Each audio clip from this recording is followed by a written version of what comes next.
નમસ્કાર, સમાચારો સાથે હું છું જયેશ. નજર કરીશું સૌપ્રથમ સુરતના સમાચારો ઉપર કે જ્યાં રોગચાળો વકરી રહ્યો છે અને તેમાં એક મૃત્યુના અહેવાલ પણ સામે આવી રહ્યા છે. જ્યાં સુરતમાં રોગચાળાએ માજા મૂકી છે અને તેમાં વધુ એકનો ભોગ લેવાઈ ગયો છે. આપણે જણાવીએ કે આ રોગચાળાને કારણે કાપોદ્રામાં શ્રમિક યુવકનું મલેરિયાની સારવાર દરમિયાન મૃત્યુ નિપજ્યા હોવાના અહેવાલ મળી રહ્યા છે. આ ઉપરાંત અહીં સ્મીમેર હોસ્પિટલમાં સારવાર દરમિયાન શ્રમિકનું મૃત્યુ થયા હોવાની મળી રહી છે વિગતો. ગત મહિને ડેન્ગ્યુના 63 અને મલેરિયાના 91 કેસ નોંધાયા હતા. અનેક વિસ્તારોમાં આરોગ્ય વિભાગની ટીમે હાથ ધર્યો સર્વે.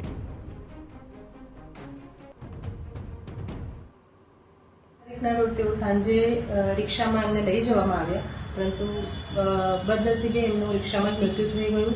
108 દ્વારા સ્મીમેર ખાતે એમને દાખલ કરવામાં આવ્યા, જ્યાં જ ઇસીજી અને બીજા વાઇટલ્સ ચેક કરતા તેમને મૃત જાહેર કરવામાં આવ્યા હતા.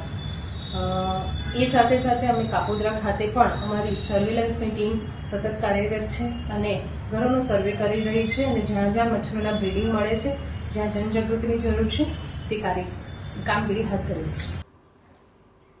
રાજકોટમાં મચ્છર